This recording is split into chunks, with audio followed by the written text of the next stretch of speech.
Assalamualaikum warahmatullahi wabarakatuh. Ya, di sini saya Muhammad Yusuf. Saya akan mempresentasikan terkait dengan refleksi 4P dari pendidikan guru penggerak. Di sini kita diminta atau mungkin diberi tugas bagaimana refleksi kita sebelum menerima materi modul titik 1 dan titik 2 hingga sekarang kita sudah nyampe di modul 1.2. Baik, saya peserta PGB angkatan 7 yaitu di kelas 244 tahun 2022, tepatnya di Provinsi Jawa Timur. Nah, untuk 4P di sini yang pertama adalah peristiwa, yang kedua adalah perasaan, kemudian pembelajaran, dan yang keempat adalah penerapan ke depan. Peristiwa. Nah, ini dalam peristiwa yang saya alami itu ya, kita sebenarnya kan dalam mengajar itu memiliki nilai-nilai kepemimpinan atau memiliki nilai-nilai yang berpihak pada murid. Selain itu, selain berpihak pada murid, itu kita juga berperan sebagai kepemimpinan murid. Nah, ini yang saya alami yang dikaitkan dengan nilai dan peran guru penggerak.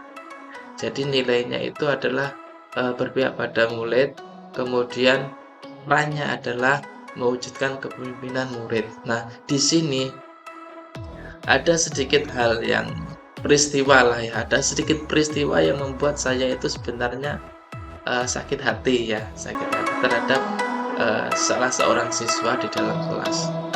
Sehingga karena sikap dan sifat anak tersebut itu yang membuat saya sakit hati, sehingga saya dalam mengajar itu kurang ikhlas. Dalam mengajar itu ya karena kurang ikhlas akhirnya kurang bersemangat ya, kurang semangat ya, yang ngajar ya sekedar ngajar lah gitu ya, akhirnya motivasinya kurang. Jadi ya hanya sekedar mengemban kewajiban yang seperti ya apa namanya itu, ya sudah, yang penting saya sudah ngajar ya sudah gitu aja, sehingga tidak ada motivasi bagaimana mereka paham, bagaimana mereka mengerti tentang materi yang saya sampaikan, itu tidak ada. Nah, jelas ini sangat bertentangan sekali dengan nilai dan peran guru penggerak.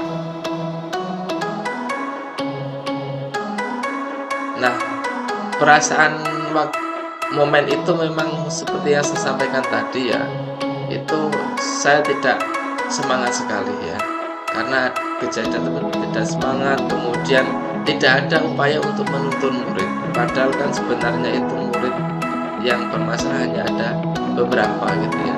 Nah, imbasnya ke seluruh murid, ke seluruh siswa dalam satu kelas itu sebenarnya sesuatu yang tidak adil. Memang kadang perasaan itu muncul ketika di kelas melihat anak itu ya, tapi ketika tidak melihat anak itu ya sebenarnya ya juga kasihan, berpikir bagaimana ya nanti di kelasnya anak-anak yang lain yang sebenarnya sangat baik dan lain sebagainya. Nah, ini perasaan saya waktu itu, walaupun ini sebenarnya salah, mohon jangan ditiru ya. Saya juga tahu ini suatu perasaan yang sebenarnya tidak boleh kita lakukan seorang guru, apalagi oleh seorang guru penggerak. Nah, ada beberapa pembelajaran dari kejadian tersebut ya. Yang pertama itu, kita sebagai guru itu harus menuntun murid.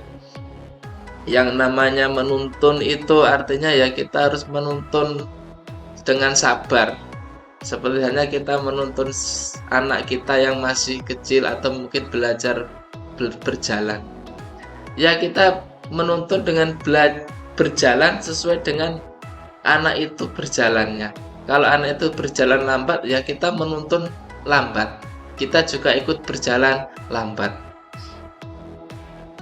Tidak mungkin kita akan berjalan cepat padahal anak itu berjalannya lambat. Kalau kita berjalan cepat, pasti anak yang kita tuntun tadi akan jatuh karena dia masih belajar berjalan.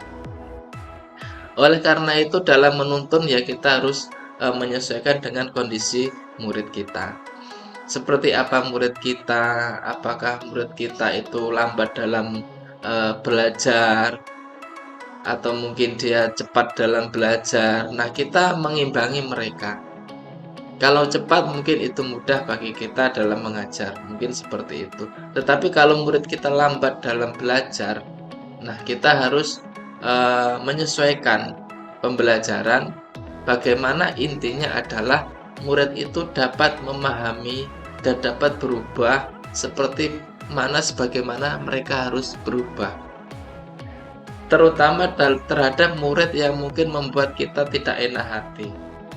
Kita harus bisa memaafkan apapun itu, karena apa? Guru itu adalah suri tauladan.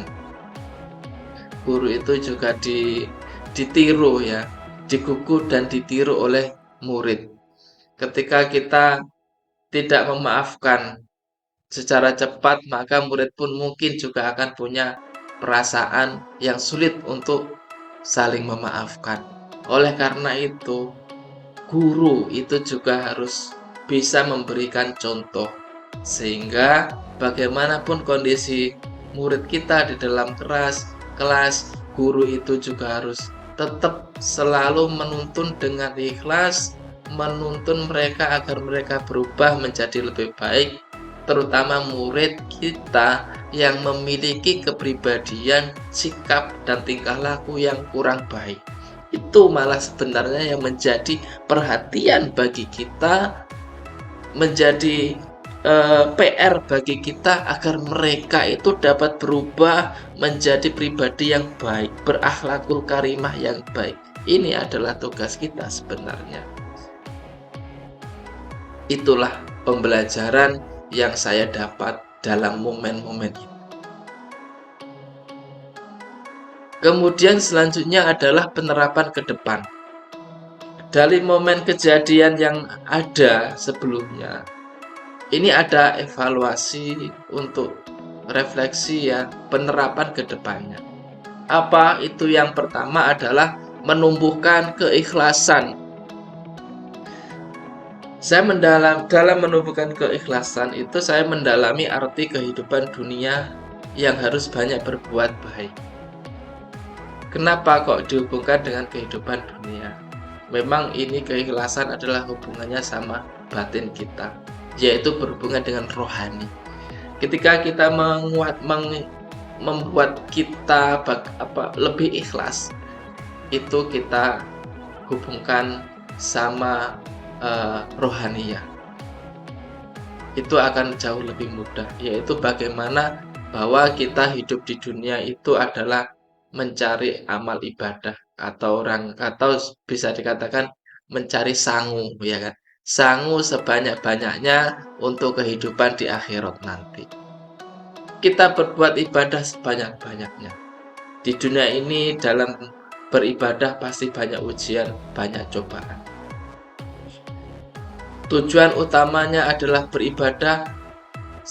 Ketika kita sebagai guru, kita niatkan pekerjaan kita adalah untuk beribadah.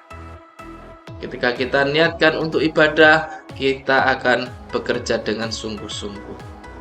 Ketika kita bekerja dengan sungguh-sungguh, baik, sekarang kita akan melakukan apa yang harus kita lakukan.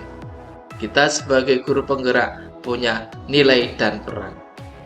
Salah satu nilai dan peran tadi yang berkaitan dengan momen adalah berpihak pada murid dan mewujudkan kepemimpinan murid. Itu harus kita tekankan. Apapun yang terjadi, apapun yang ada di lapangan, badai, ujian, cobaan, itu adalah salah satu hal yang akan membuat kita menjadi lebih kuat, menjadi lebih baik ketika kita mengevaluasinya. Oleh karena itu, keikhlasan ketika tumbuh di sini, maka badai yang datang pun akan dapat kita lalui tanpa membuat diri kita tertekan, karena kita sudah ikhlas. Kemudian yang kedua adalah menumbuhkan semangat. Semangat itu penting sekali dalam diri karena kalau tidak ada semangat maka rasa untuk berinovasi, rasa untuk menuntun siswa itu akan lemah. Semangat di sini ada semangat intrinsik dan ekstrinsik. Semangat intrinsik adalah semangat dalam diri kita. Semangat yang tumbuh dalam diri kita agar bagaimana kita terus berupaya menuntun siswa, agar kita terus berupaya belajar yang berhubungan dengan cara kita menuntun siswa atau murid dengan baik. Kemudian semangat ekstrinsik adalah semangat dari luar, baik itu mungkin dari guru sekitar, dari kita membaca, atau mungkin dari kita mendengarkan sebuah motivasi, ceramah, dan lain sebagainya, yang mana semuanya itu bertujuan agar kita dapat terus semangat berupaya menuntun siswa dengan sebaik-baiknya. Kemudian yang ketiga adalah mempelajari ilmu jiwa. Ilmu jiwa ini sangat penting saya rasa karena ketika kita mempelajari ilmu jiwa dan kita paham tentang ilmu jiwa, maka kita tahu bagaimana kita akan mengolah siswa, terutama siswa yang memiliki sikap karakter yang kurang baik. Nah, ketika kita memahami ilmu jiwa, kita dapat menyampaikan kepada mereka, kita dapat mendidik mereka dengan lebih tepat. Karena kita paham, oh anak ini itu modelnya seperti ini. Ketika si anak atau si murid itu modelnya seperti ini, maka kita akan menerapkan cara pendekatan seperti ini. Karena pendekatan kita tepat, maka proses komunikasi kita dapat diterima dengan baik oleh murid tersebut. Karena pendekatan kita diterima dengan baik oleh murid tersebut, maka apa yang kita sampaikan itu dapat diterima sehingga murid tersebut dapat mengiyakan, menyetujui, menyepakati terhadap apa yang kita sampaikan tadi, sehingga secara perlahan-lahan murid tersebut akan berubah seperti apa yang kita sampaikan. Itulah pentingnya ilmu jiwa. Oleh karena itu, kita sebagai guru juga wajib memahami ilmu jiwa. Karena apa? Karena yang kita kelola itu adalah manusia. Kalau kita mengelola manusia, tapi kita tidak paham ilmu jiwa atau ilmu psikologi, ya, dan ilmu lainnya yang berhubungan dengan jiwa, kita akan kesulitan dalam membimbing atau menuntun mereka. Oleh karena itu, ini adalah hal utama yang harus kita pahami sebagai guru. Terima kasih atas perhatiannya. Semoga banyak manfaat dari saya. Saya akhiri. Wassalamualaikum warahmatullahi wabarakatuh.